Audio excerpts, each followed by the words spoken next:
Welcome to the J. Scott Outdoors podcast. I am in Scottsdale, Arizona at the home of... Should I even start? I think you're about to. A proud owner of an Arizona archery cow tag, Mr. Cody Nelson. Yeah. Cody was so excited that he had drawn a great elk tag in the state of Arizona, and I can't let this podcast go without just, rolling I figured over you were going to have fun with this. Cody drew, but accidentally put in for a archery cow tag, and it wasn't until the draw results finally came out that his elation turned to deflation. Yeah, we didn't have a credit card hit until late, and that was. I was on my phone and it was having trouble seeing it, and I just saw that I got drawn, and I'm like, well, that can only mean one of two things, and so as I started digging, and I probably should just wrote it out for a while and had a little more thought about it, but yeah, I drew the 3A, 3C coveted cow tag. I was tag number 1, by the way. By the way, if anybody's asking, it takes 4 points to draw that. Yeah, exactly. You're going to go up there and you're going to have all kinds of giant bulls all around you and no cows. That's typically how it works. You know what, Jay? I bought point guard. Okay. So you have the option to give it back. I am going to give it to Eddie over at OE4A. And if nobody knows what that is, that's Outdoor Experience for All. I'm not going to use the tag. I'm going to give it to the Wounded Warriors or whoever they see fit to, or a kid or somebody. And so I'm going to turn it back in. I want my points back. Yeah. Well, Cody, I hate 30. By the way, that's 30 years. I know. As someone as meticulous as you to make a mistake like that is just mind-boggling. I'm the guy that took copies of the old paper apps and copied the checks and copied everything and had them. I'm with you. And I let the computer fail the computer. Well, I couldn't go very long on the podcast. Cody said you can bring it up if you want, and so I had to use it in the intro. No, that's perfect. Kick him while he's down. Nope. We're going to have a fun episode today. We have Cortland Thude, who's the territory account manager for Zeiss Optics.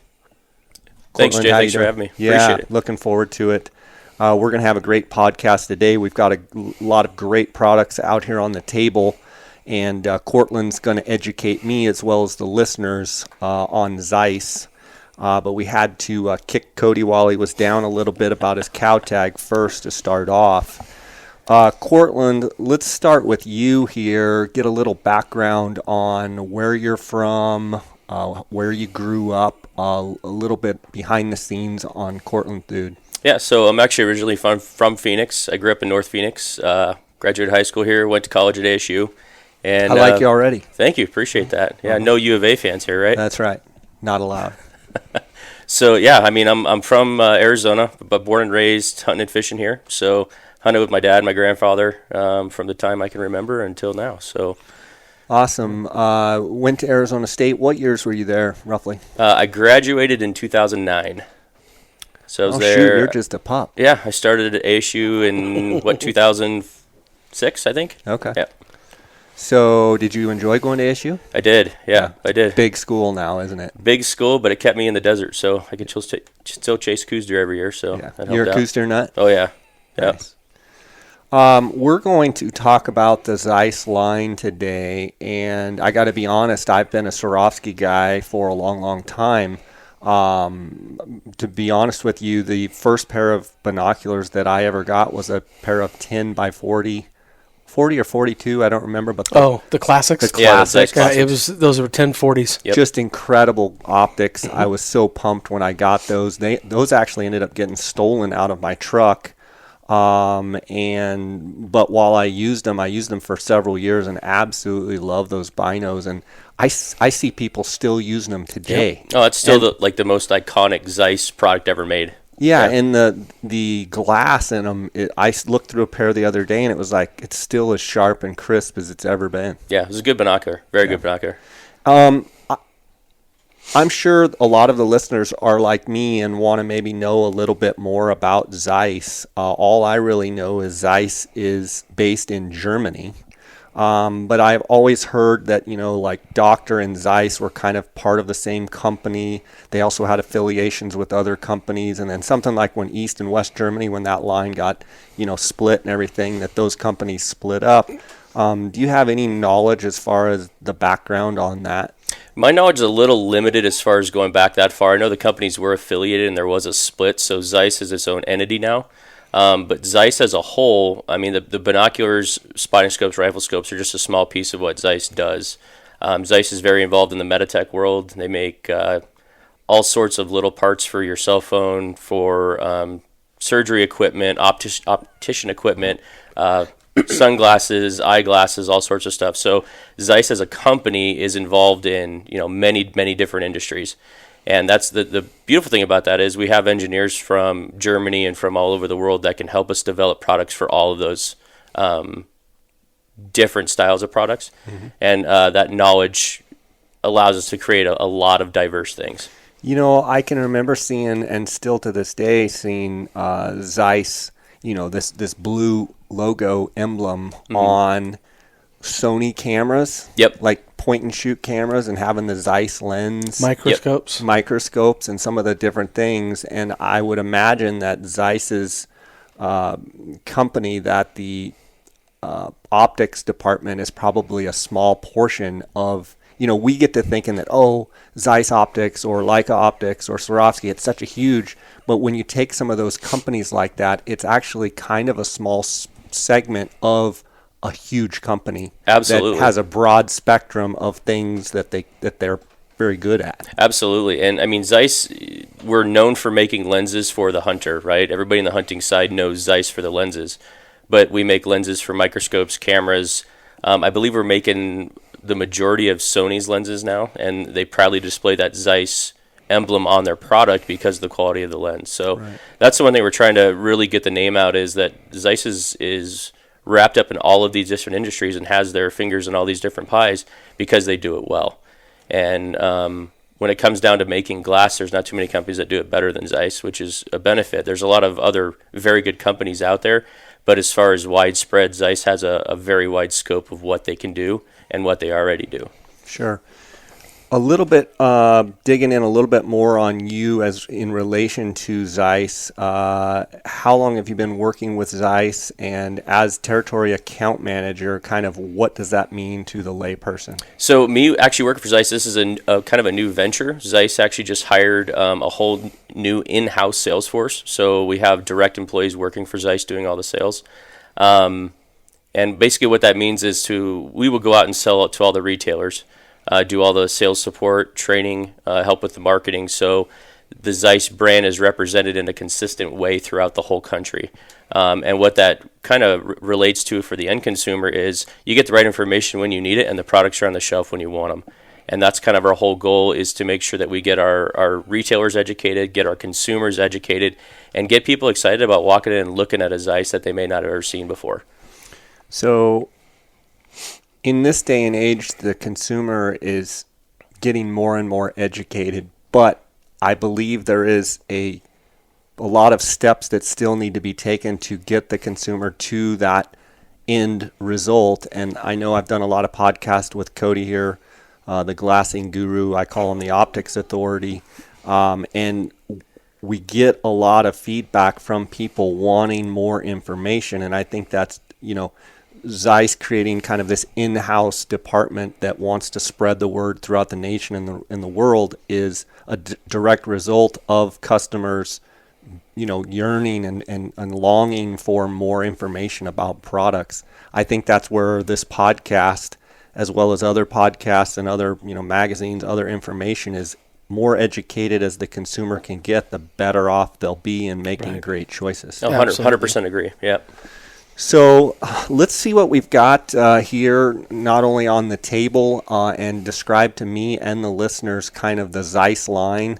Looks like we've got everything here from all different sizes of binoculars to rifle scopes to spotting scopes. And so I'm interested in having you kind of talk about it. Before I do that, Cody, at Go Hunt, at the gear shop, the optics department, you sell a lot of Zeiss, and you have sold in your prior location before that, been selling Zeiss for a very long period of time. One of my first introductions to the 1560 Zeiss was, I mean, you used the 1560 Zeiss. Still one of the best forever. pieces of glass in the world. Yeah, I mean, I remember you up on top of knobs in different units helping me glass for clients and stuff just with those 1560s. Just Yeah, tearing those it were up. a kind of the original, really kind of the original big game glass because, the guys out of Tucson were using it so much for, and they'd put them on a tripods and, I can remember as a kid thumbing through, whatever Peterson's Hunting or whatever magazine and seeing Dwayne Adams perched up on a rock, with this, ridiculously tiny little tripod and these, giant binoculars, which, back in the day, I think in the 80s, they still were around like $1,500. Yeah. And people, I remember hearing stories of 2 or 3 guys going in on them together. And sharing them and kind of like you hear some of the big glass, the 25s and 30s and some of the other manufacturers of big glass now. Yeah. And it's funny you bring up Dwayne because I've done several podcasts with Dwayne and he talks about the golden years of glassing with 15 by 60 Zeiss and being kind of one of the first pioneers to do it, and still to this day when you look through them, they're sharp as they can be. And the difference is that that's a poro prism glass, and most glasses, everything we have on the table today is roof prism, and it's if you talk to the engineers, the poro prisms actually move light more efficiently, and I can't imagine that in the the 30 years that those have been around, if you took today's glass and put them in a poro prism, I don't even. I can't even imagine how good it would be, but the downside to them is they're much bigger and heavier. So there's a trade-off there. But the one thing that they do differently than some of these glasses do today is they have a much different depth of view, meaning that you see more in depth in color in 3D, if you will. It really helps you see those kind of things, and I think. I don't know. When you're looking across a sea of bush or cat claw, I can't think of anything better as to be able to see in between those kind of. Yeah, when a Cooster head pops up exactly. And you see a flick of an ear. Yep. So anyway, what a great piece of glass. It's always been one of my favorites, and it's quite frankly, it's how I learned to glass. That's awesome. That's awesome. Really. I can still see you up there sitting on points glassing with the 1560s. Cortland, go ahead and walk us through the Zeiss product line here as we see it today. Yeah, so we'll start with the binoculars. Our introductory to our binocular line is our Terra ED. They're available in a 32 millimeter and a 42 millimeter, so a kind of a compact binocular on a full-size bino. They're going to retail for around the $500 price point. Very, very strong binocular at that price point.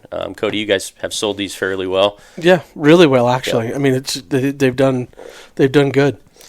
And they feel good in your hand. So these are in solid. The $500 range? Yep, $550 for the 1042s. Okay. Yeah.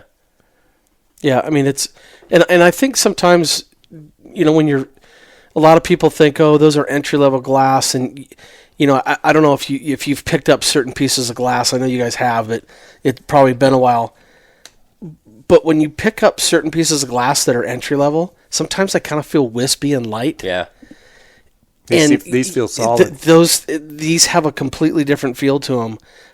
And I mean, they're a solid piece of glass, and I think that they're well built for sure. Absolutely. How important? You're going to go through this, but for a company like Zeiss to be able to have several entry points for customers to be able to come in at a certain point and then maybe graduate up the line, as opposed to just having your top of the line and that's all you provide. Talk a little bit about that. Well, so you kind of want to, as a company, you want to bring out a product mix that's attractive to the most, the broadest spectrum of customers. So if we just have a product like our SF, that's a $2,700 binocular, you're not giving anybody that can't quite move up to that price point of binocular a chance to actually have a piece of Zeiss glass. So the rationale is we want to have an attractive price pointed product that's going to still portray the Zeiss quality at a price point that's more attractive to more people. And I mean, especially in the Western U.S., a $500 binocular for most guys is a starting point.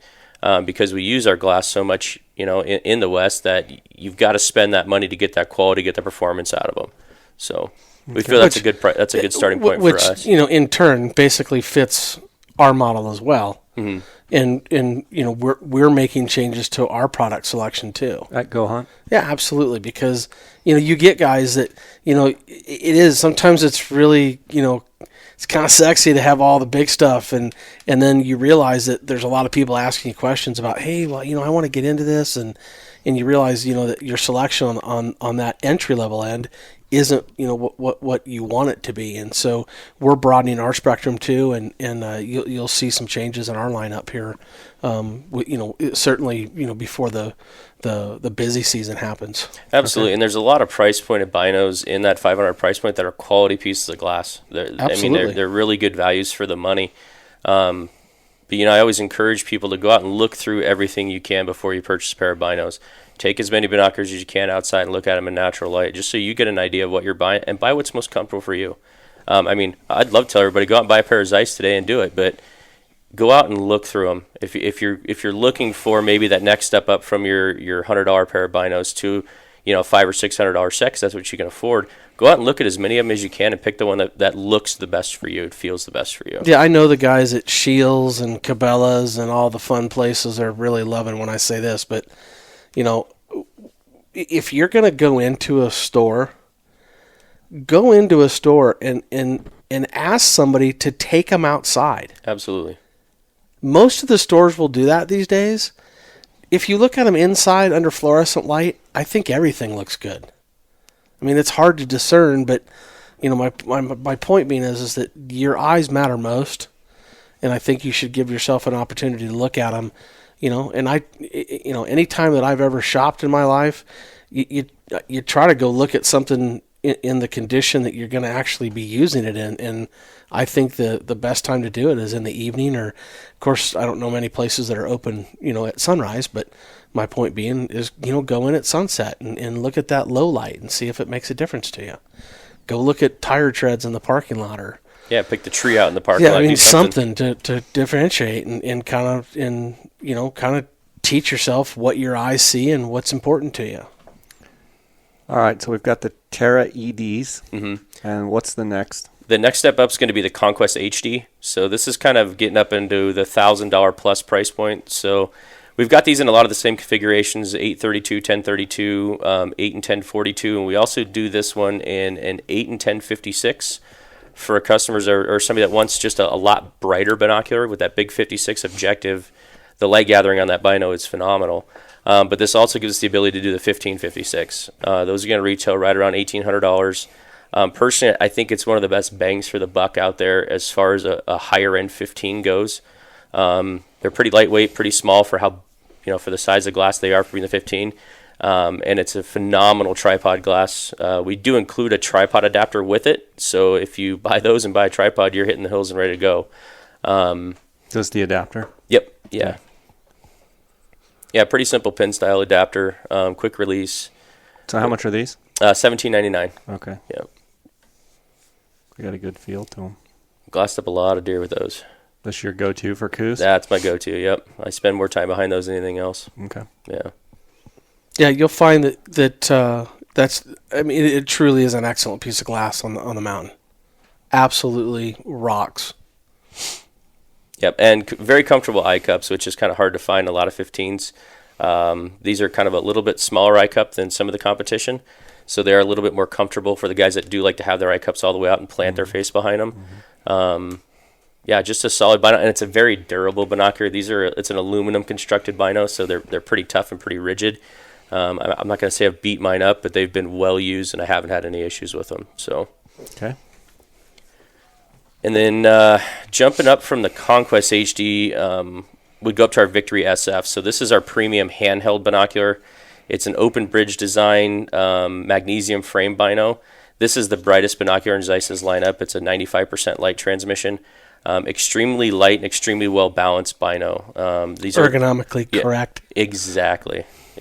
So 8 and 1042. and this is a 22-ounce binocular, so 21 and change. Very, very lightweight, goes really well on the chest pack or just carrying around, but what really shines in this Bino is when you're hand holding it, the balance of the binocular makes it actually feel quite a bit lighter than some of the competition.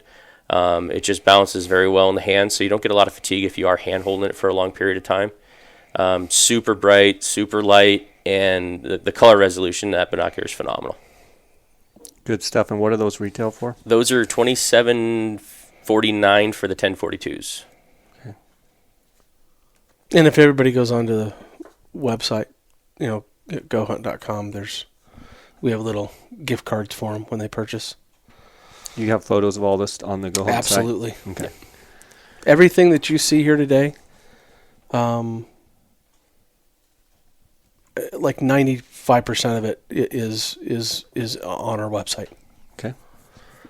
And there's some new stuff coming. So, Jay, the next jump is going to be our Victory RF Bino. This is getting into our range-finding binocular platform. We do these in an 842, 1042, and then an 8 and 1054. Again, for guys that want a little bit brighter, a brighter piece of glass there. The 54s are a little bit bigger. They do gather quite a bit more light.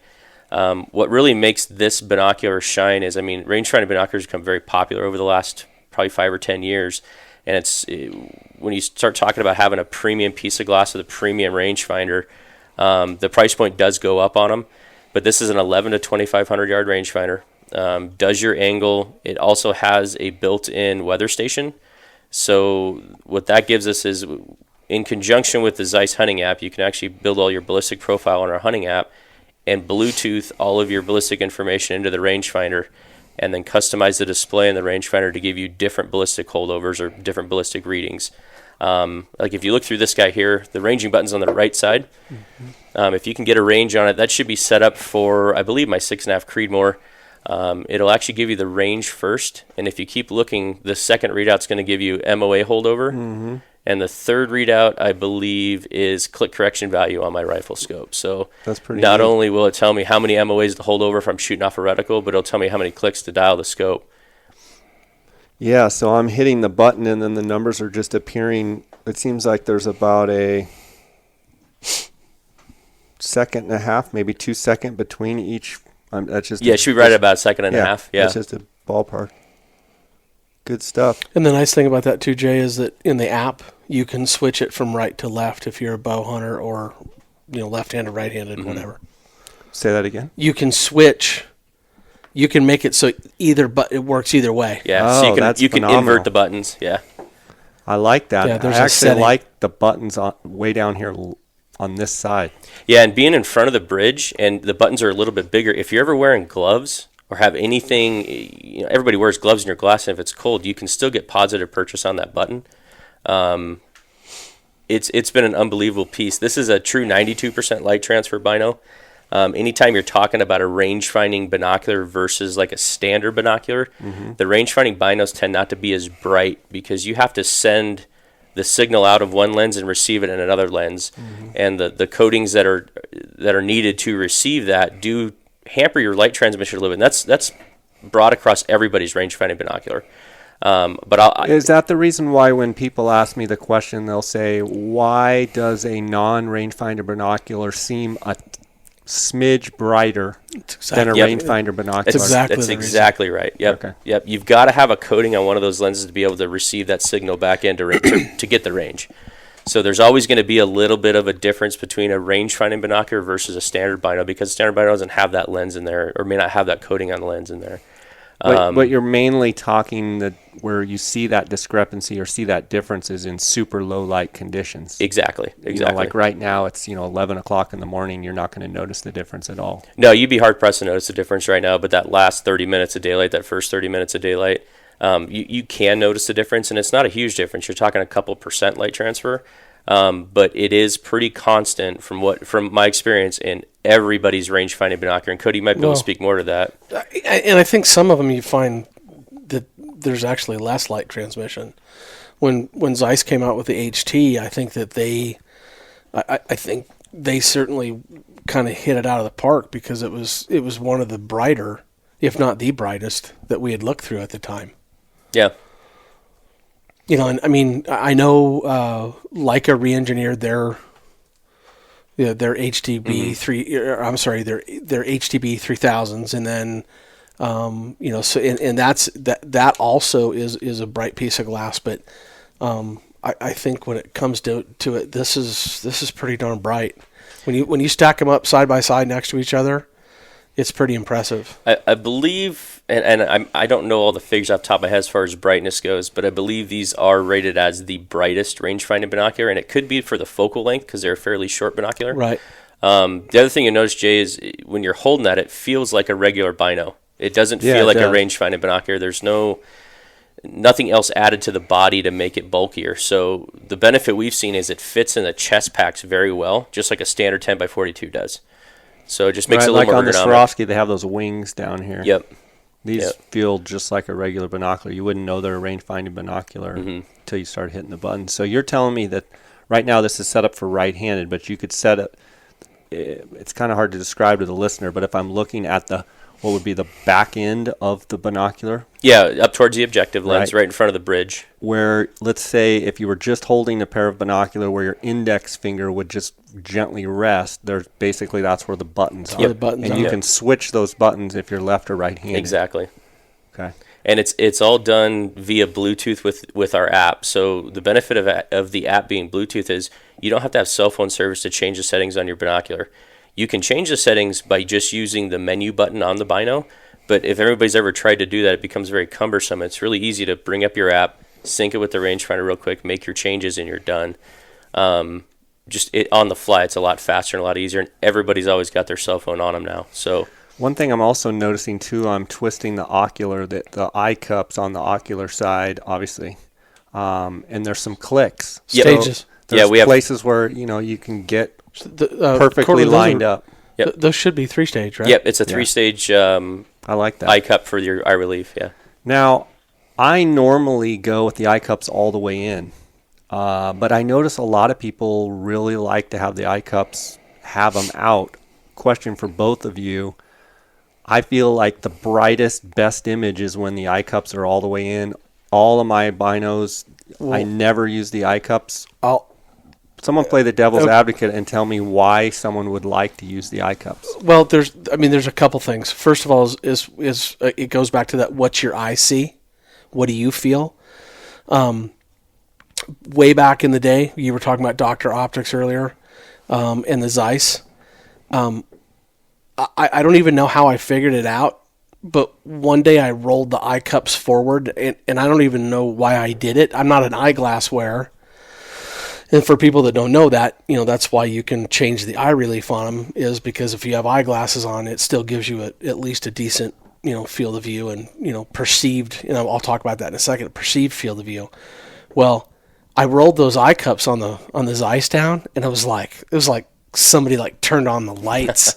Yeah. And it is, I'm going to say there's a perceived field of view. Brighter. And I just felt like I was kind of in the binocular as opposed to looking through tubes. I don't know how to describe it. I just always liked it, and from that day forward, I don't even the Koas, even the Dr. Optics and the Big Eye. I mean, everything that we do, I always turn my eye cups down, and it's because I like that perceived, field of view that I get. I feel like things are brighter. I feel like I'm into the binocular better.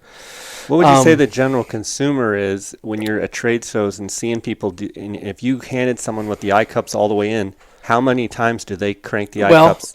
Quite a bit. Yeah, quite a bit. And I think that there's a couple reasons why people do that. Number one, because they think that they just have to be out. Right. So I think you can educate people. And some people, you'll hear it all the time. People go, "Oh, I'm an eye cups in guy." Well, that's perfect. Mm-hmm. Some guys Okay, so here's the thing: when you're holding, and we always talk about tripod holding, but if you're hand holding your binoculars, and you put the eye cups all the way down, you really kind of then have to really kind of steady your binoculars, if you will, because they're really not touching anything on your face anymore. So I've just gotten to the habit, because my thumbs go right to my cheeks, and just the way that I do it, I kind of hold it there anyway. But there's a lot of people that will throw those eye cups, and they just like the fact they like. You ever see the guys that have the black? They have the black because of all the dirt. Because they end up having their eyes are buried into the glass, and I think that it comes down to a personal thing. And see, I'm an eye cup guy on a handheld set of binos, so if I'm hiking around, my eye cups are always cranked out. So if I need them fast, I can bring them up, purchase them on my face, and get the correct view that I need. So for you, the eye cup is basically being able to pull up, have them touch, and have them be in the same spot every time. Right, Whereas exactly. if they're all the way down, like Cody's talking, they have to float them a little bit. So what happens too, Jay, is that if you don't have, if you have the eye cups down, if you change that depth, away from your face, you can sometimes get that little halo, that little blackening, and obviously that you don't want that, but it comes with experience and time and being able to hold those to your face. Yeah, and the other big thing for me too is when I have like a 15 on a tripod, if it's a cool morning and you have those eye cups cranked out, your body heat can fog the lenses. So I've gotten into the habit now that I don't even touch the eye cups on my 15s; they stay cranked in all the time. And being on the tripod, I can float my head a little bit easier than I can float a pair of 15s. So yeah, couldn't agree more. Yeah, because you take your hat brim and then throw the eye cups out. And you've just hiked up to the top of a peak, you're going to fog your lenses. It's that's 100%. It's going to happen. We're talking about the Victory RF, and I heard you say the HTs.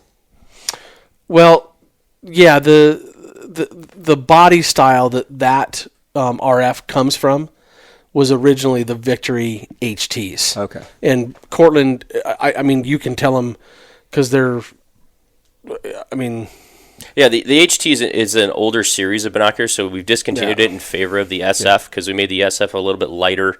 The light transmission's actually about the same. This is just a trimmer, a little bit more compact, a little more ergonomic binocular. It's just an upgrade from the HT. And then we use the same kind of design on the HT to make the RF, so we had the room to put the rangefinding portion in at the weather station, all that in that bridge.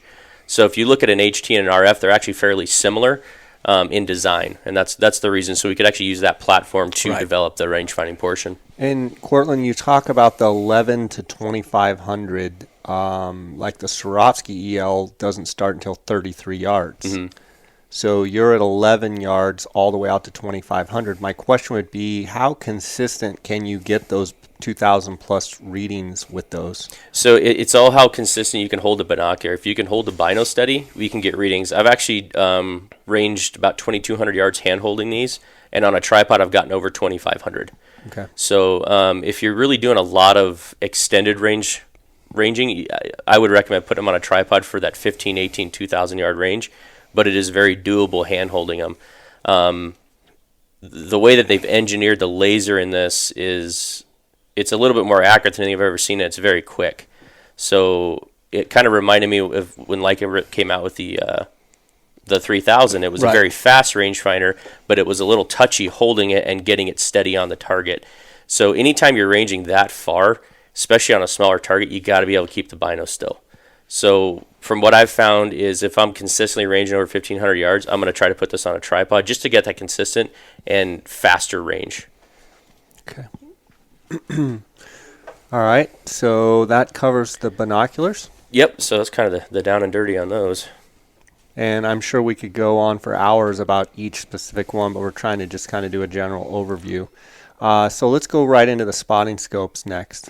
Okay, so we actually have 3 different lines of spotting scopes. Our Dialight's kind of our classic spotting scope. It's a straight spotter, 45 millimeter. I call it our sheep hunter scope because a lot of the guys that are sheep hunting in Alaska, BC, even down in the States, it's small enough, compact enough that it slides down in a pack really easy. Yeah, it's super tough. Yeah, it's super, super durable. The focus ring is actually on the objective lens, so it's actually made really well to lay on a pack and focus it without maybe using a tripod. The top, right? Yep. Yeah, it's actually the whole objective ring twist for the focus.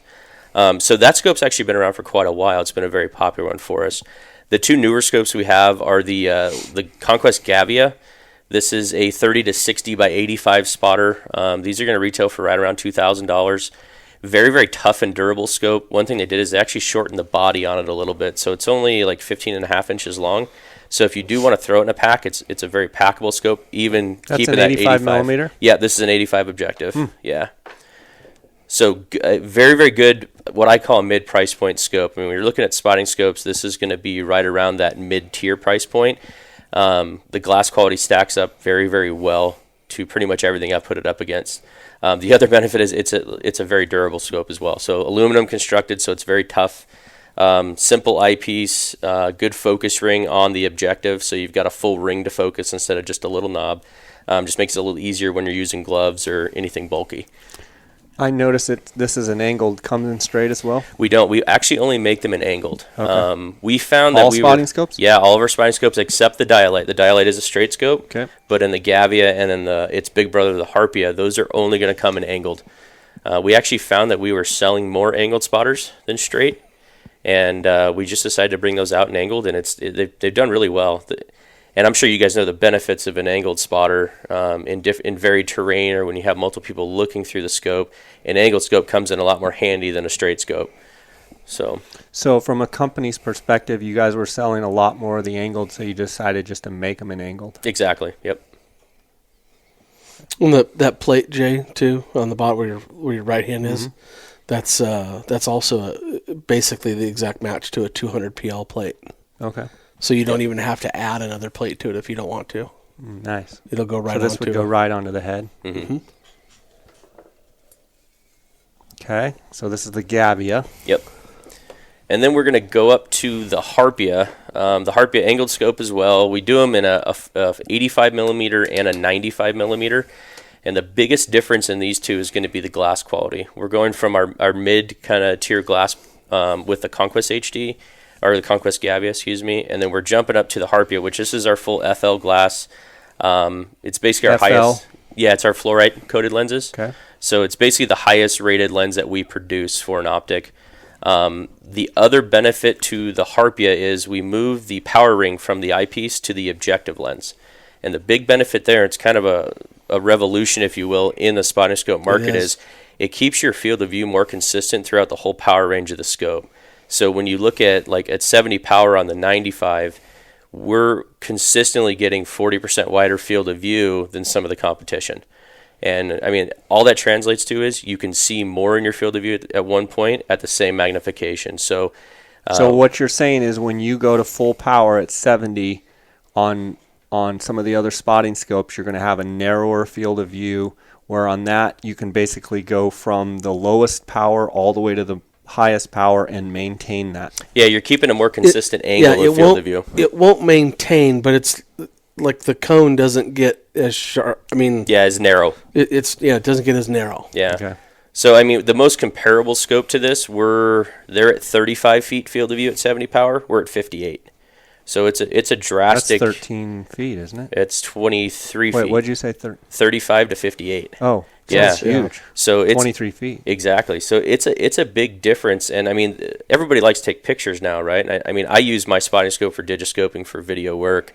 I'll finally get good at video and shooting coos deer on it eventually, but when you're using it for that kind of application, or if you haven't thought about using a spotting scope for that kind of application, having that wider field of view when you are doing video or when you're panning with it and glassing it's second to none. I mean, it really can't be beat in that arena, and it adds so much value to the scope. The other thing is, I mean, the 95s, everybody's looking at 95 millimeter spotters, and they are a big spotting scope, but for what you can do with it, to me, it's worth the weight and worth the size if you're using it for its intended application. What is that? That's the 95, and what does that weigh? I think these are 68 ounces. I want to say 68 ounces. Yeah, I think they're right around 68 ounces. So that's the 95, but it also comes in an 85. Yep. And do you know the weight difference in that? I think they go down to 61. I think it's 61 ounces. I'd have to go. It should be right around the 60 mark, somewhere in there. Yeah. So price point between the Gavia and the Harpia. So the Harpia is getting up. The body and the eyepiece on the 95 is going to run about $4,800. Okay. And the 95 is going to be $4,400, I believe. The 85, you mean? The 85, I'm sorry. Yeah, Correct. the 85, yep. Okay. So if What has somebody, been the reception from the public on both of the spotting scopes? I've been hearing a lot about this one. they've actually both been received very well. The Gavi has been out for a couple of years, and the Harpy is a newer product for us last year. They've actually both been received very well. The bird watching community, the digiscoping community, anybody that's doing serious video or photography work, the Harpia has been received extremely well. It is a little bit more expensive than some of the competition, but the benefit of that field of view and the brightness and the clarity you're getting with it has kind of overtaken that price point. So, I mean, one way that I actually show people what you can do with these, I walk around at trade shows and I have my phone scope attached to the Harpia all the time. And people can walk up and play with it and see what they can do with it. And, buying a spotting scope to me is an investment. And if you're not using it all the time, it tends to get forgotten, right? So you're not always going to pack it on the mountain, but you're always going to have it at the range. But if you can take it out scouting with you and start videoing those velvet bucks or videoing those bulls before the season, it's another benefit, another value that you never thought of. So, Well, I think that's the biggest thing with spotting scopes is that people, I always hear about it, and it's constant that, well, I just don't use them. And the truth of it is you buy this piece of gear, and there's places that you need to look with it, and there's things that you need to do with it, and I am always thinking, like, why are you not doing that? yeah. You've got the ability right now to look at a certain face or a certain angle, and I've always said that. You may not spend 3 hours looking up there, but how about 5 minutes and just see if there's any deer moving around? And I can't tell you how many times that we've done that, and you're thinking there's no way you're going to be able to see at those distances. Yeah. And at least now you know. Well, one thing that's cool, too, is I had this out at a long-range shooting school a couple weeks ago. So we were on a range shooting steel targets from 100 to 1,000 yards. And I was able to hook up my camera or my phone to it, and I was videoing trace to the steel plates at 800 and 1,000 awesome. yards. So we had a bunch of people on at the range that had never seen that before, never done. So I was walking over and videoing stuff for them and, texting them links and texting them videos. And it was just one other thing you can do with it that's just you never thought of until you're there and doing it. It's just a lot of fun to see afterwards that, hey, I hit that target at 1,000 yards. Here's the video. And you can see the bullet trace going to it. So That's cool. All right. Yeah, it's one of the things that I've had kind of a question is that, so a guy called in a couple days ago and he was talking to me about the Harpia and the field of view. And I think, in all fairness, it needs to be said, Jay was talking about the cone, and it is a wider field of view for sure. absolutely. Almost approaching half. In some instances, yeah. Okay. Yep. So, but the guy really was saying, "Oh, well, then it's brighter." Well,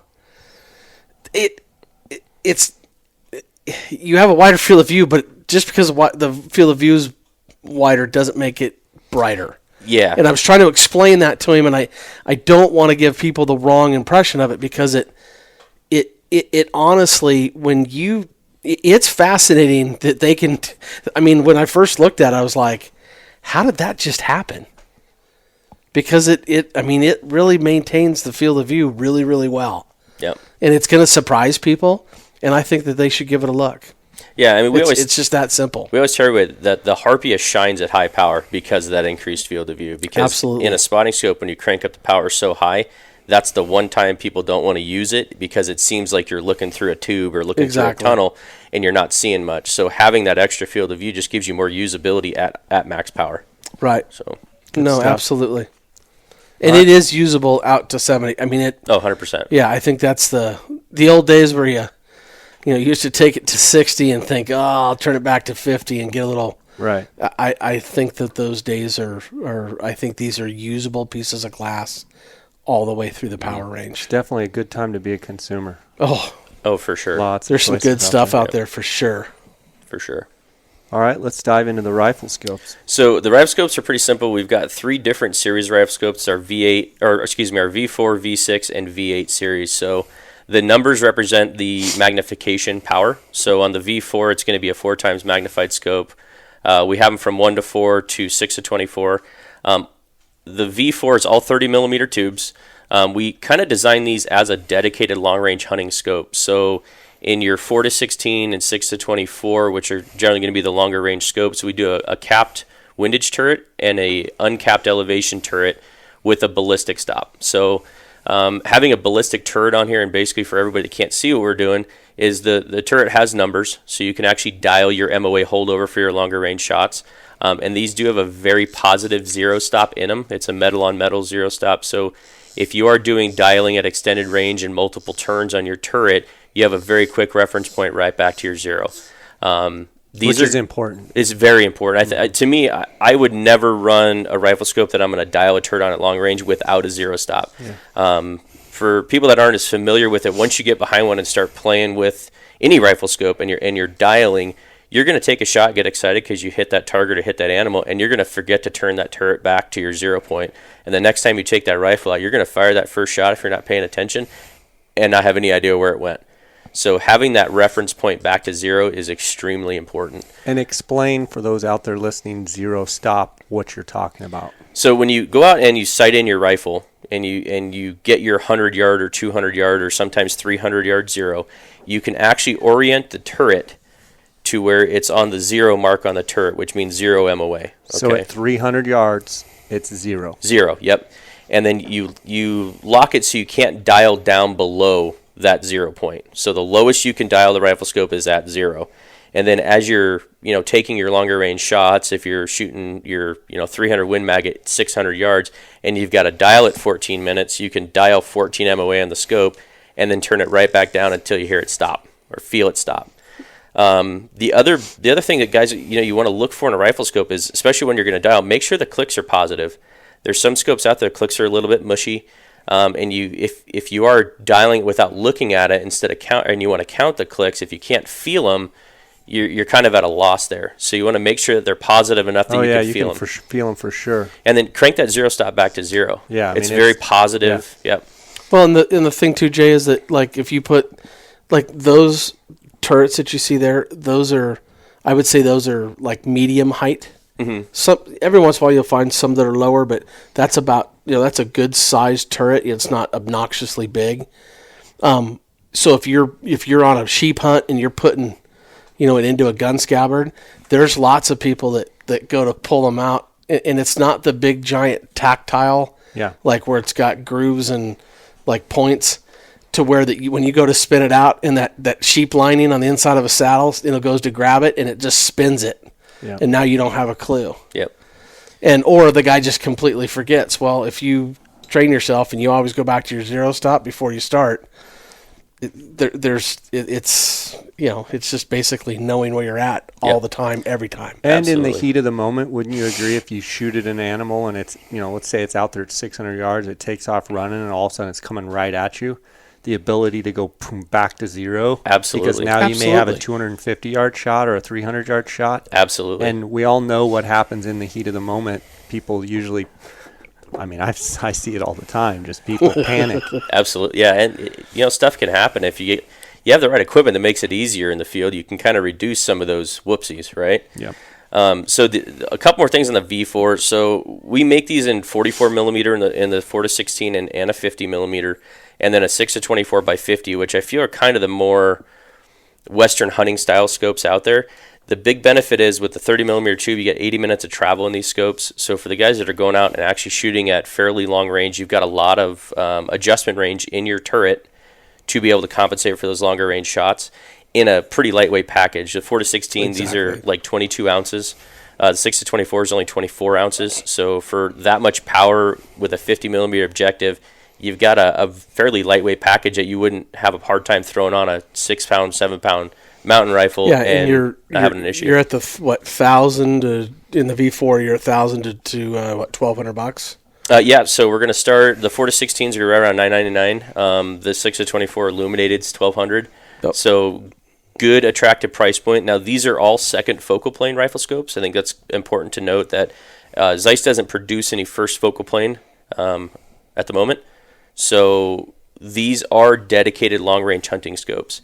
And, we could talk for hours on first focal plane versus second focal plane. Probably won't get into that now, but If you are looking for a dedicated long-range hunting scope, I think you're doing yourself a disservice without at least checking them out, because the glass quality in these is phenomenal for the price point. Okay. Good stuff.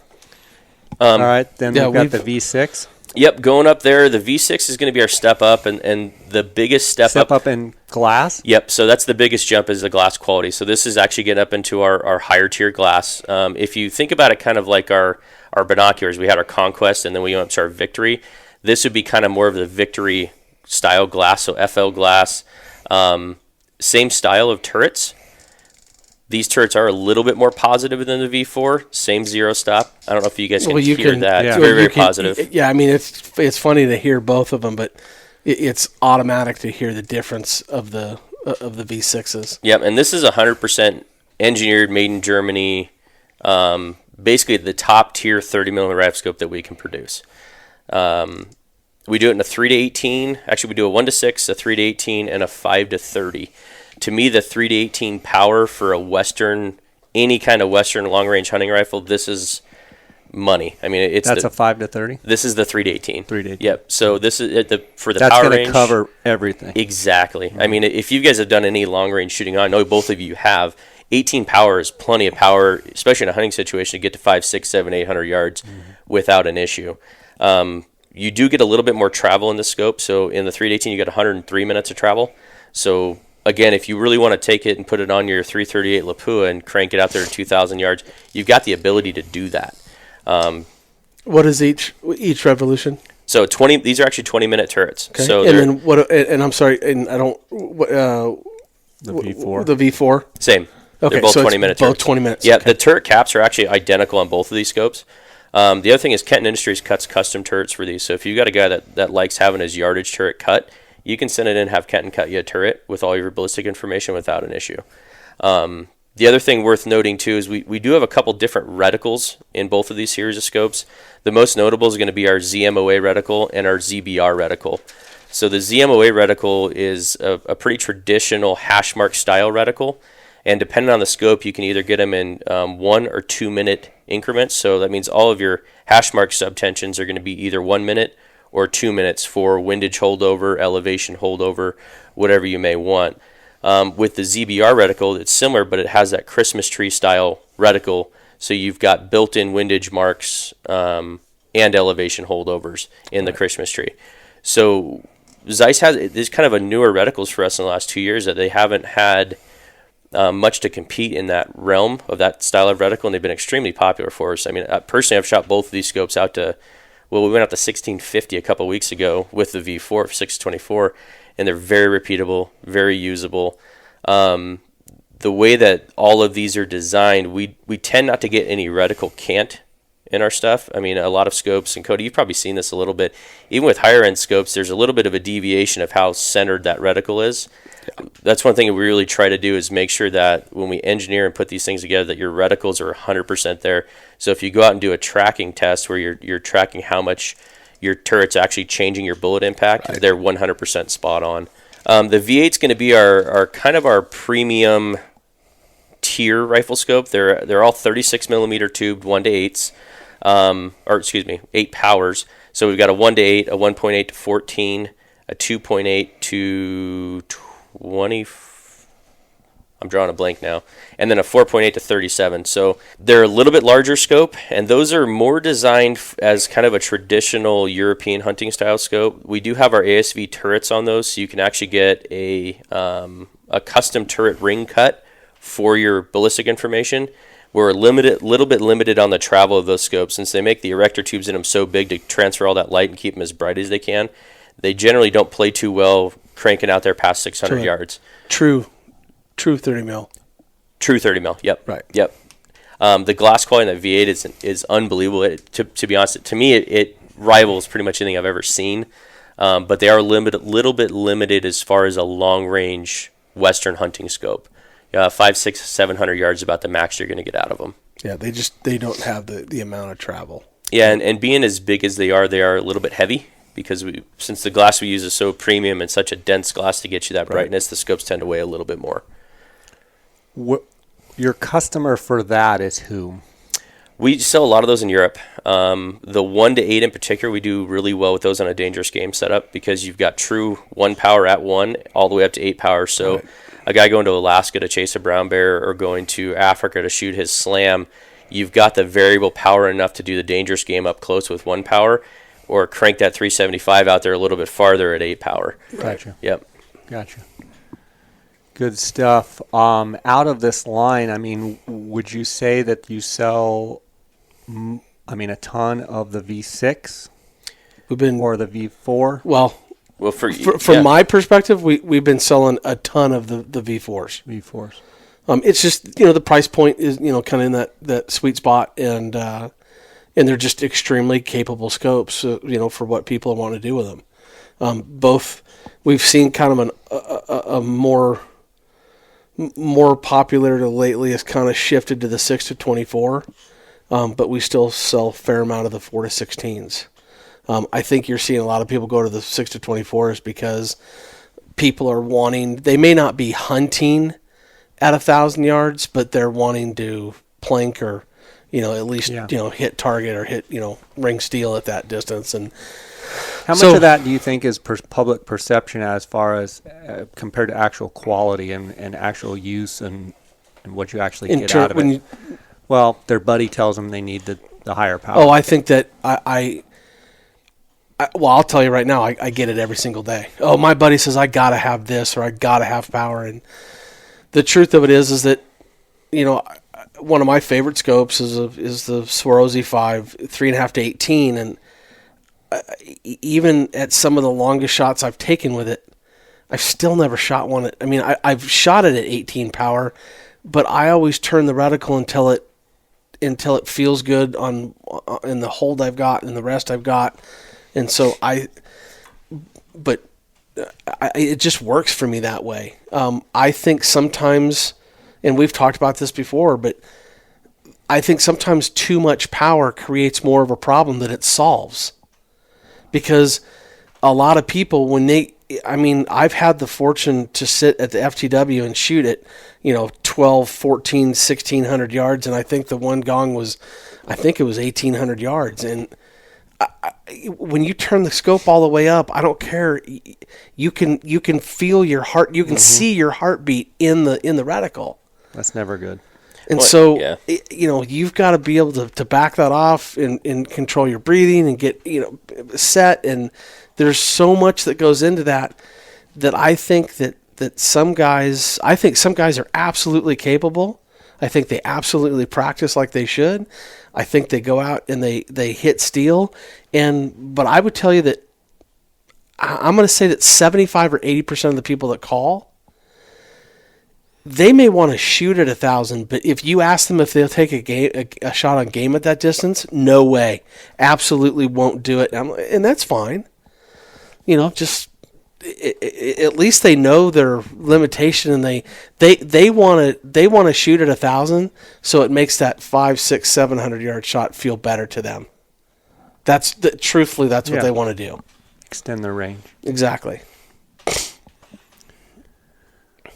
Pretty good overview here of what Zeiss has to offer. We also have a series of questions that have come in from, I put it out on Instagram saying that I was going to be talking with both of you. So I think we can dive into that, and then anything else that comes up through the questions and what have you that you feel like you need to add, to what you already said, feel free to do so. I'm impressed here with the lineup. First time I've really sat and been able to look at all the different products that Zeiss makes here. It's an extremely capable, and there's something for everybody on this table right now. Yeah, and I think that's I think that's important. I think that's important to say. It serves a lot of different purposes, and you could take any one of these pieces of gear and go around the world with it. Truthfully. Guys, before we get into the question and answer, I want to thank the sponsors of this podcast. I want to thank GoHunt.com. Right here sitting in front of me, Cody Nelson, the glassing guru, the optics authority, is the optics manager at GoHunt.com Gear Shop. You can call Cody directly for info and sales on anything that you heard today or any other optics, glassing questions, binos, tripods, rifle scopes, anything to do with glassing, anything to do with optics, you can reach him at 702-847-8747. You can dial at extension 2. He hasn't worked his way up to extension 1 yet. Nope, extension or 2. you can email him at optics@gohunt.com. Now, he's sitting right here in front of me, and you've heard me talk about body slamming. You've heard me talk about all sorts of bodily harm that I will inflict on Cody if he doesn't take care of the J. Scott Outdoors listeners. Obviously, with him here in person, I'm not going to be quite as aggressive if he wasn't right here in person. But he has promised, and he has continually taken care of the listeners. So continue to call him and bug him that he's going to give you a good opportunity and give you good information there at Go Hunt. I want to thank Cody for taking care of all of the J. Scott Outdoors listeners that have called in. You've provided them great information. Thank you. I think I just appreciate the opportunity. Yeah, I think that's where the value is in letting them, ask you questions and walk through the different products, the different manufacturers. You can also send him an email at optics@gohunt.com. Now, he will get back to you within 15 seconds, or if not, email me and let me know. I also want to thank Kuyu Ultralight Hunting. Kuyu has been a big sponsor of my podcast. I appreciate all of their support. That's Kuyu Ultralight Hunting. You can check them out at Kuyu, that's KUIU.com. That's the gear that I wear on all my hunts. CanyonCoolers.com. Use the JScott19 promo code. You're going to get a 10% discount on all orders. Phonescope.com. Use the JScott19 promo code. You're going to get a 10% discount on all orders. And then OnXMaps.com. Use the JScott19 promo code. You're going to get a 20% discount on all orders. Thanks to all the sponsors that support this podcast. All right, let's dive into some of these questions, guys. Zeiss 10x54 rangefinder versus Swarovski EL range. Which one wins? Well, if the question was maybe more descriptive, they do two different things. Yeah, the rangefinders are completely different. Yeah, you're talking about one that is incredibly sophisticated, but yet easy to use, and it's Bluetooth capable with your phone or compatible with your phone, right? And you've got another one that is maybe for a guy that doesn't want all those bells and whistles. So you're talking about the Zeiss 10x54 as having lots of bells and whistles? Well, yeah, because it is. It's a more in-depth unit to understand and utilize. Now, I'm not saying that doesn't mean that person couldn't use it. I'm just saying there might be somebody that literally just wants it to point and shoot, and that's all they want it to do. Yeah, and they don't want to get into having their loads in there. And even though we all could benefit from it, I just think that they're two different types of rangefinders. Yeah, I think the rangefinders are different, with the Zeiss having more capability, so you have that ability to do the ballistic rangefinding portion of it, or just have it be a standalone rangefinder. But, I mean, to be honest, you could listen to me say that I think the glass quality on the RF is better than the EL range. Go out and look through them. I think you'll see the RF is going to be a little bit more comfortable in the hand, and it's going to be a little bit brighter. But don't take my word for it. Go out and pick them both up, take them out and use them and look through them. That's the best piece of advice I could give someone. Yeah, I think if there's a message that we put out today, I mean, literally, I don't think people do it enough, and some people have trouble getting to a place where they can do that. For as much as you can, get out and put your hands on them, and go and download the app and go through it and look through it and understand what those pieces are capable of. Because, I was telling you about that sale at Western Hunter, and when it came down to it, this lady and her husband, she spots for the husband, and she has glasses, and when she looked through all the binos, she chose one bino because it looked best to her. So, or I should say, she chose a rangefinder because it looked best to her. But it didn't have anything to do with the others not being capable and able to do it. It's just that was the one that she saw best. So, you got to figure out what's important to you, and you got to go look through them and put your own eyes on them, or at least experience them to the best of your ability. One thing I'll note is something I learned is the Zeiss ranges from 11 yards to 2,500, where the Swarovski doesn't start until 33. Yep. For the bow hunter. And so, that's been a huge gripe that I've heard from bow hunters. I would argue that, if you need to range something under 33 yards, we've probably got issues. That's my opinion. I don't think, there's that big of a variance. But to be precise and have an 11-yard range, that's better than having a 33-yard range. Absolutely. And I mean, really that comes into play too when you're ranging at extreme angles at close distance is when you're really going to notice the biggest benefit of that. But yeah, the capability of it going down to 11 is just one more step, I guess, one more feature. Really, and it is, God, I think Swarto might be the only one that has that limitation. And, I could get into why that is, and I think that there's a patent or something to do with, I don't know why that is, but I can only go off of what I've been told. The bottom line is that, again, if you're a bow hunter, and you need down to that 11 yards, then, then don't buy the one that's not going to get you. Absolutely. I mean, you've got to. It's nice to have choices. Well, that's the whole thing. This is the 3D Archer comes into play then too, right? Absolutely. Yeah. There's just, you got to do what it's, and I know we keep saying this, but it's like the golf bag in the different clubs. You're going to have a wide variety of clubs that allow you to do what you need to do on the golf course. And I think, that's what people are starting to do with optics. Mm-hmm.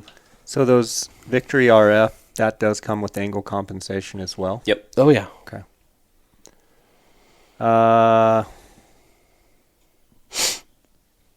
How does strictly the glass of the Victory RF compare to the ELs? To the EL or the EL range? It says ELs. So he's got to be comparing it to the range. Right. He's got to be. Apples to apples, to me, I think we actually print a higher light transmission in the Victory RF versus the EL range. Okay. Now, if you want to look at print and put a lot of validation to that, great. If you want to go out and look for yourself, to me, I do think they're a little bit brighter, and I think the color definition is a little bit better in them. But again, go out and look through them both. I do think you'll be pleasantly surprised with the RF because I think it brings a lot to the table. Right. Okay, we've got a question. Zeiss Conquest HD 15 powers. Excellent for a glasser who likes to sink into their eye cups, ? Yeah, they do have very comfortable eye cups, and we actually have a pretty long eye relief when the eye cups are twisted all the way out.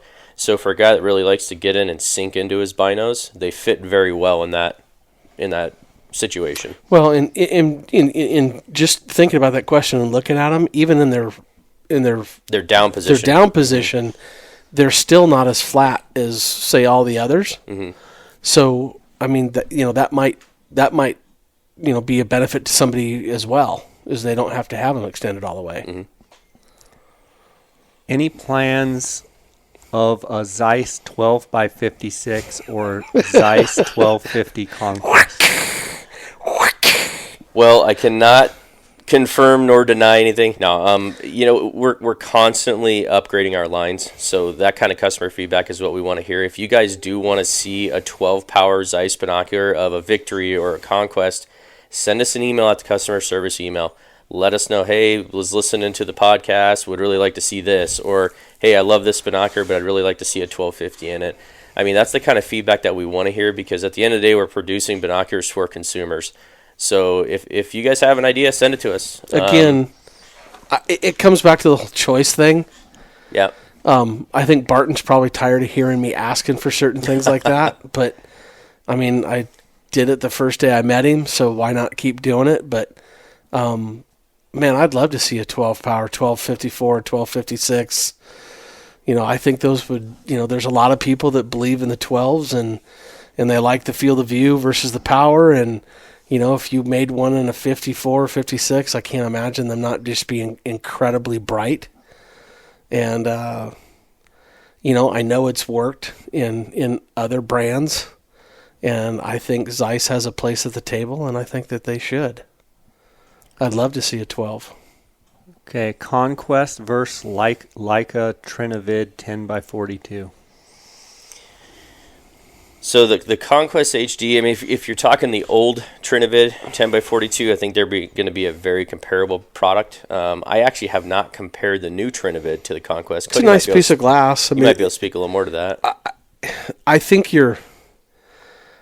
And I am not trying to be like down the middle because you're sitting here, but I really do. I think that you really start kind of splitting hairs over those two.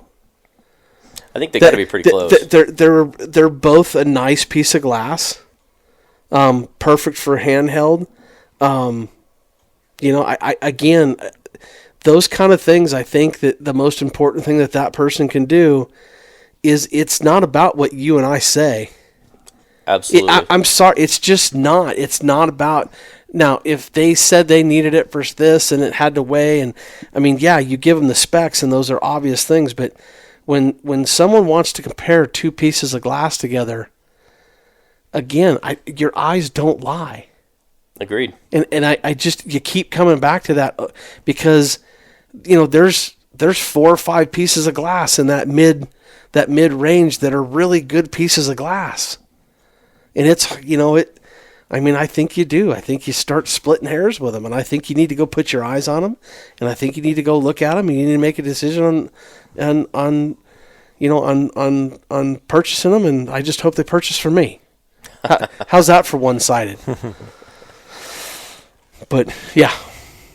There's a question. Harpia 85 versus Gavia 85 glass, question mark. Oh, my Gavia, I'm guessing, far underperforms the Harpia. Well, far is kind of a subjective term.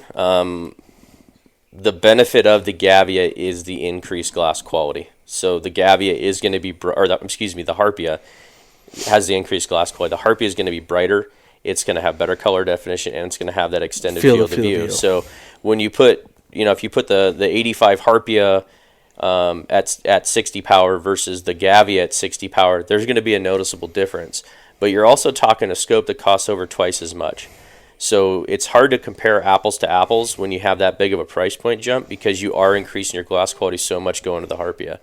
So I use the Gavia more than anything because it's a little bit smaller and lighter weight. So I love this spotting scope. The Gavia is a great spotting scope, but it does have its limitations. That's where the Harpia comes in and kind of fills those limitations because of the increased just quality overall. So let me ask you a question. And this is going to be your opinion. Mm-hmm.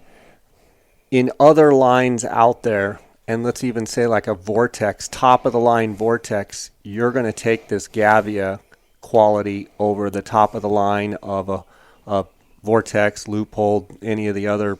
Yeah, if you want to compare this with like the Vortex Razor, right, or the Loophole's high-end spotter, or there's probably 20 different spotting scopes out there now that are going to be around this price point. I'm fully confident that the Gavia is going to stack up against and hold its own against all of the competition out there at that price point.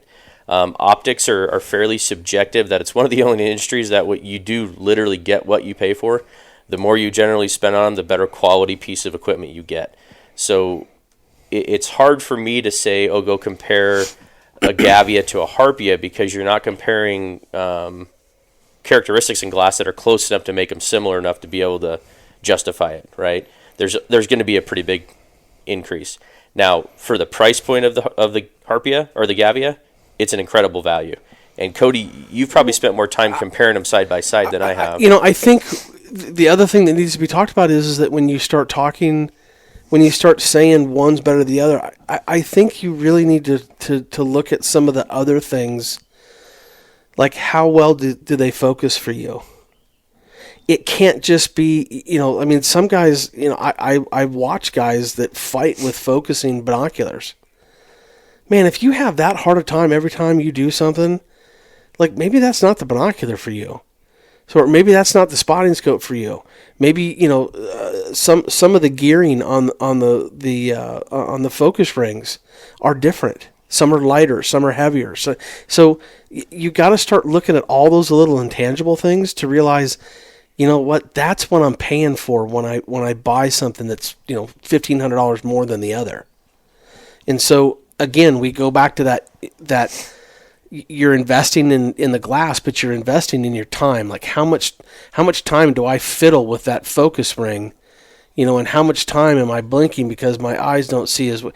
I mean, it all adds up. And I think that when you start buying quote unquote better optics, you're basically, I think you're buying time. That's what it is to me. Yeah, your experience changes. Yeah, absolutely. Yep. So it gives you more time behind the glass actually looking for game. It's just that simple to me. There's a question here. Is there a difference between the V8 and the V6 turrets and their reliability and accuracy with use over an extended period of time for constant long-range field work? I think that's keyed up for Cortland. So as far as repeatability and quality, the turrets are very similar. We've got the same materials in both turrets. So repeatability, they're going to be about the same. There's some other differences in those two turrets. The V8 is actually set up in centimeters, where the V6 is a MOA turret. And you have more travel in the V6 turret than you do the V8 turret. So they're kind of two different animals, but as far as the quality and repeatability goes, they should be exactly the same. Both are very, very capable of what they're designed to do, and they're very, very repeatable. I have a little bit more experience with the V6 myself, just shooting it at long range, and I've been 100% satisfied. I mean, this is us talking here. This is not me talking as a Zeiss sales guy. That scope will do anything I ask it to do over and over and over and over again. With that being said, we didn't really get into your own personal hunting growing up here in Arizona. What animals year in and year out do you like to hunt? So typically, I'm kind of like everybody else in Arizona. I love chasing elk with my bow in September when I'm fortunate enough to draw a tag. And to be honest, Cody, I would probably take on your cow tag this year, just because being in September with my bow is you can't really beat it. Yeah. You can't beat it. That's twice. That's twice. But I do love hunting coos deer in the desert. I grew up hunting desert deer. And, you know, I had the fortunate, my dad and my grandfather took me hunting quite a bit when I was a kid. I actually shot my first deer in the North Kaibab, and everything I've killed there since then, there hasn't been a pine tree within, 100 miles. So I've been chasing desert deer a very long time. So, with coos deer hunting, you do get into long-range shooting because you tend to have longer shots. And I've been in the optics industry for 12 years, 13 years now as an outside rep, now working inside with Zeiss, that I've had the opportunity to have a lot of different manufacturer stuff in the field, binoculars, spotters, rifle scopes, and be able to use them not only on shooting targets but on hunting game. And it's been kind of eye-opening as you step up from company to company or glass quality to glass quality, that when you buy that quality piece of gear, what it can do and the results you see in the field because of it. Yep. And the one thing that I think the long-range shooting game has been kind of a revolution in our industry, but it's a tricky thing because you have to do your homework and you have to put the time in to make it a repeatable process, right? Having quality gear makes that a little bit easier. It makes it easier to repeat over and over again. But the one thing I've really tried to drive guys home to is go out and shoot your gun. Go out and make sure that you know what you're doing with that equipment to make it usable. So, yeah, it's sorry, there's a little tangent there. But, being in Arizona, we definitely do have the opportunity for the long-range glassing, the long-range shooting, especially chasing those little gray deer that, everybody... God's deer. Yeah, exactly. I agree. What was your first pair of binos? Oh, I mean, geez. no, I'm going to say, like after high school, you're kind of out from under dad's wing a little bit.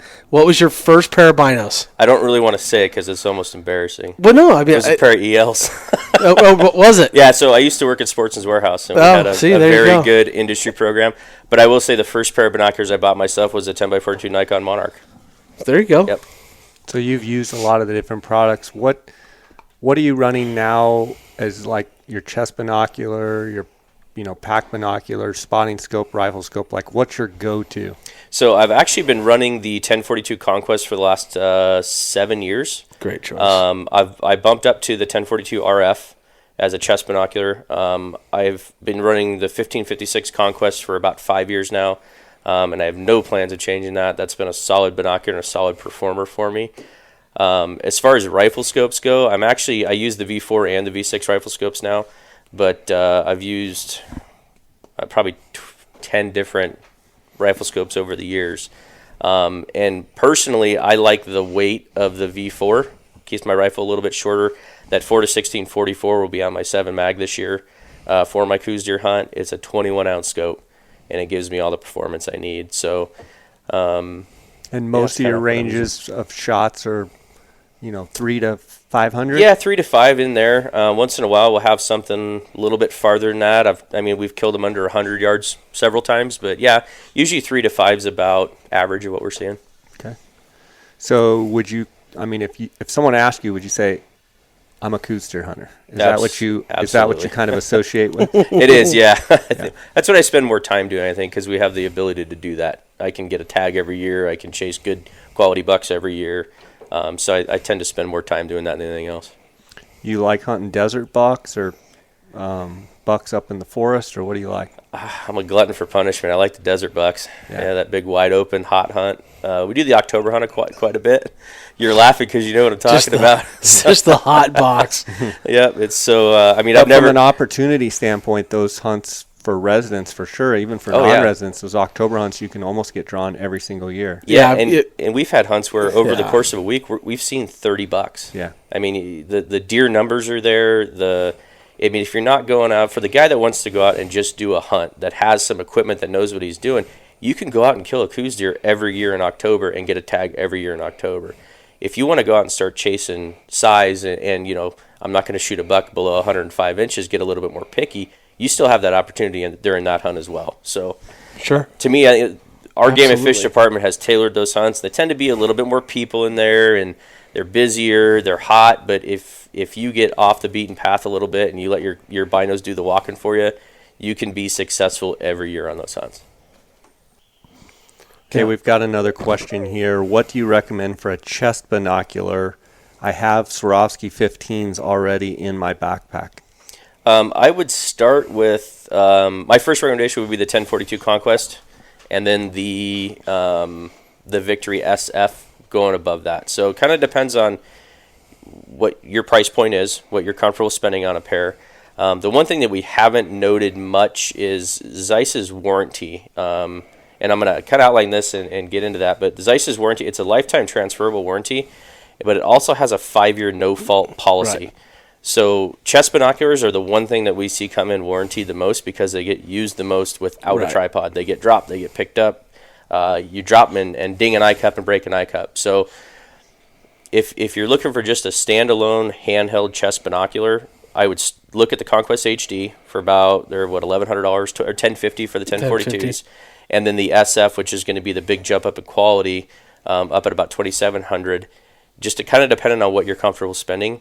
If you do want to throw a rangefinder in that element, you can go with the RF at virtually the same size as either of those other two, with the capability of having the rangefinder in it. So I probably didn't answer his question specifically, but there's a lot of options, especially in the Zeiss lineup, to kind of get you a good standalone glass. I had a question this morning, online that was simply like, hey, he was comparing a couple entry-level binoculars, and he with all due, he didn't mention the Zeiss at all.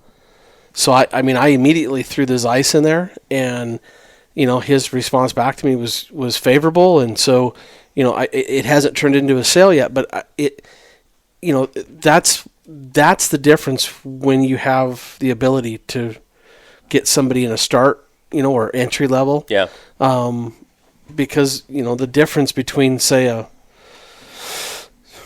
other binoculars and say this Terra ED is maybe $100. Yeah. So I think you're getting way more glass for that $100 than the others. Absolutely. And if he's carrying a pair of Swarovski 15s, he's used to looking through quality glass. I encourage him just to stick with that with your handhelds. You're probably going to end up using those more than you do your 15s, depending on the hunt. That you're going to want to invest the money in a quality set of handhelds. So go with the SF or the RF. No. Yep. Now, yep. I'm going to say this. I get guys that call all the time, and they will say, well, here is my chest glass, And I'm just going to throw one out there. They say, okay, I've got a Vortex Viper. And they tell me that they want a 15, but they really want to step it up, and they start asking where to spend their money. And so what I've come to the conclusion and really kind of been telling people is that, look, what do you most want to grow at? And they're like, oh, I really want to be able to see long range and really glass up. And a lot of times it's coos deer, sometimes it's mule deer, elk, whatever. But it's really been interesting because I will tell people now, hey, look, do you see well with your chest glass?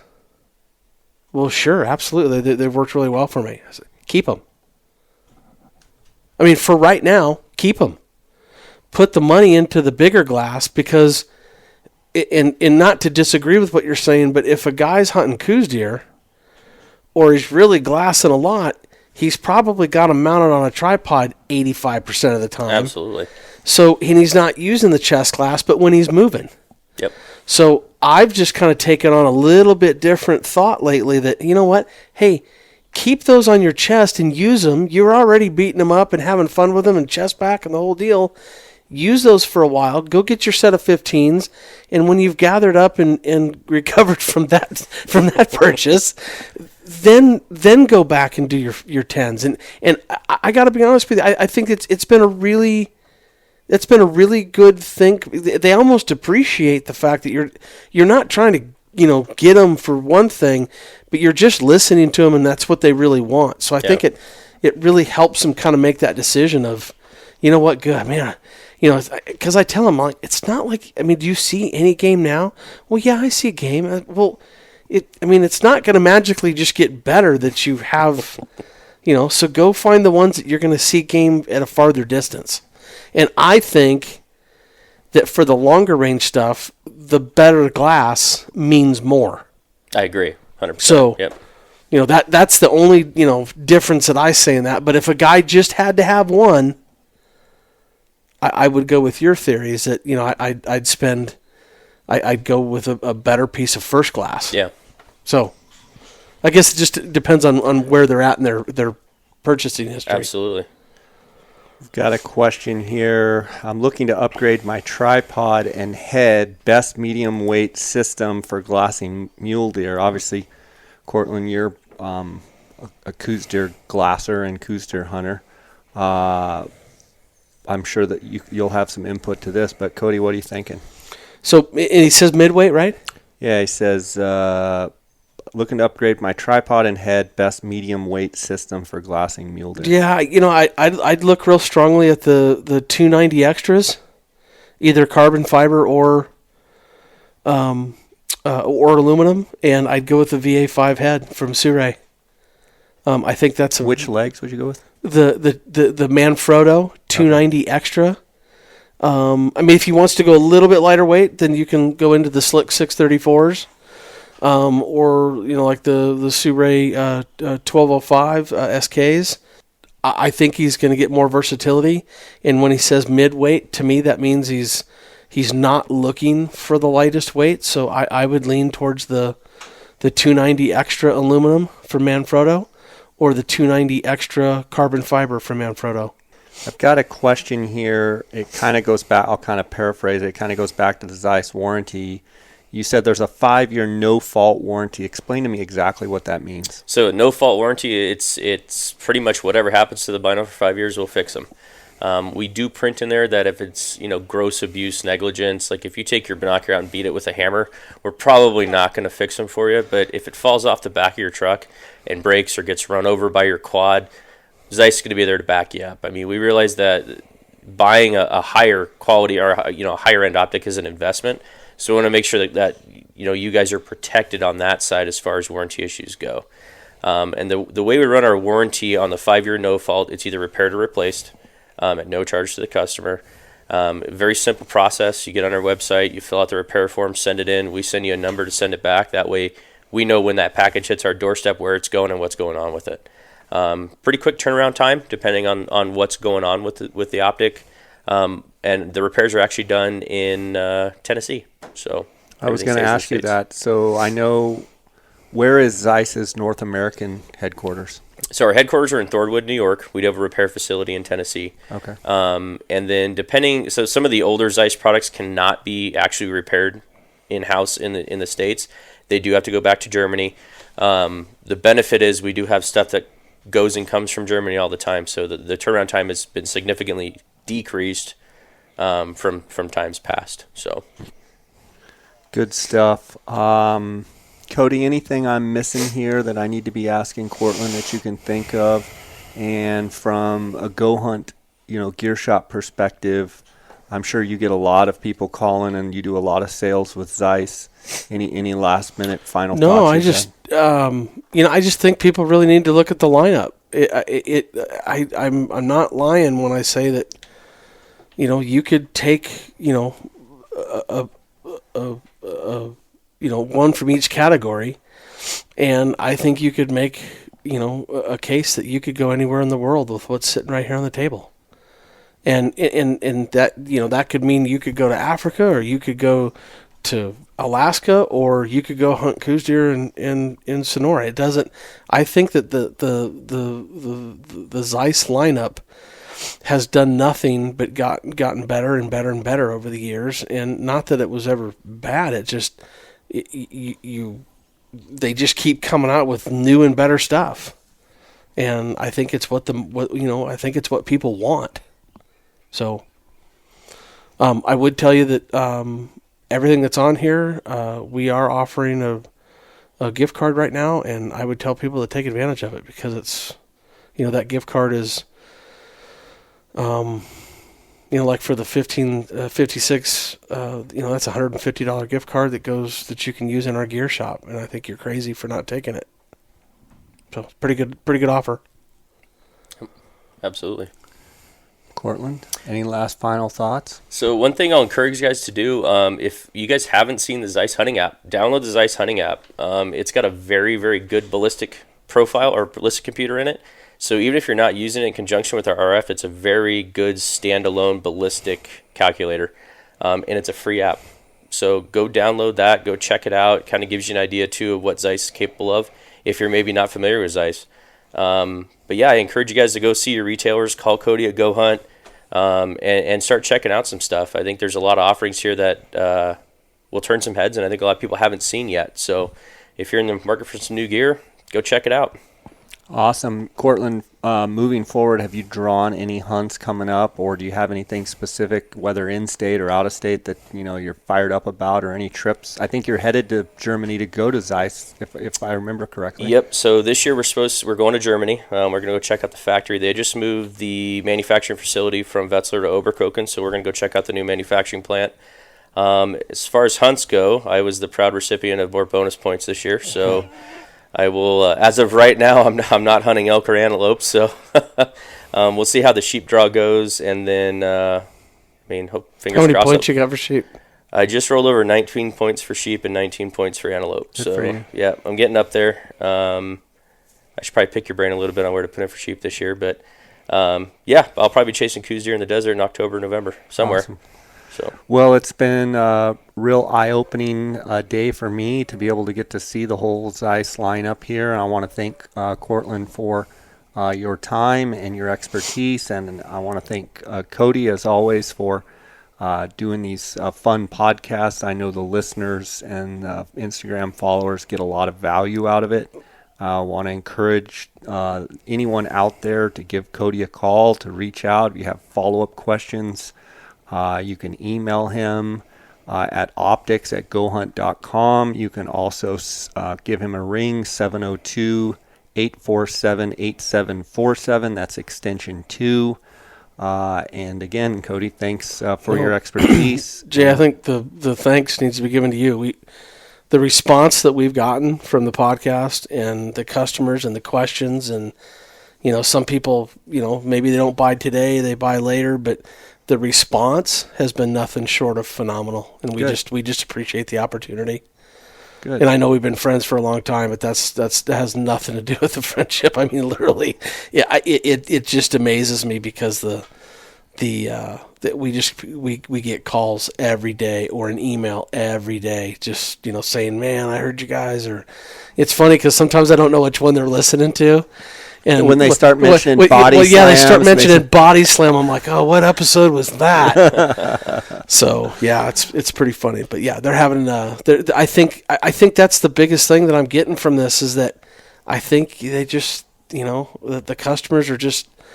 They like the fact that we're breaking stuff down. They like the fact that we're talking about stuff that we either personally use or have personally used. And I'm in a little bit different position because I get to pretty much use everything.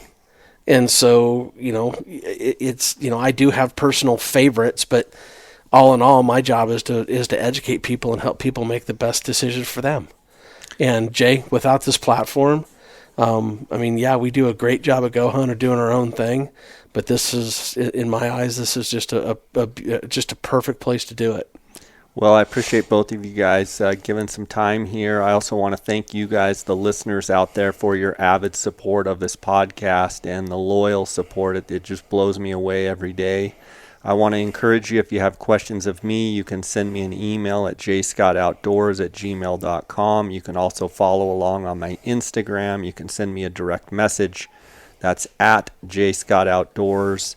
And again, just thanks for all of the avid support. And until then, God bless you guys. God bless all the listeners. Thanks again, Jay. Yep, thank you, Jay. Thanks, Cortland, for coming. Thanks, Cody.